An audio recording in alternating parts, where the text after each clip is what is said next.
Еще один немаловажный фактор безопасности государства – это демография. По словам сотрудницы Центра социально-экономических исследований Амрытсужба, статистика рождаемости, браков и разводов последних лет показывает, что ситуация с демографией в стране плачевная.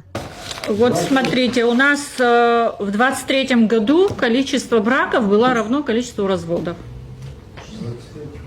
В 2023 году. Но вот официальная статистика, пока нам 23-й только дает Абхазия в цифрах. Это же катастрофическая ситуация для Абхазии. То есть понимаете, в чем с точки зрения демографии одинокая женщина в Абхазии не будет воспроизводить потомство. Вот в чем проблема. Количество детей, учащихся в школе. То есть если мы возьмем 2019 год, это 4837 человек, а в 2023 году, это тоже данные, последние данные статистики, 4364 человека.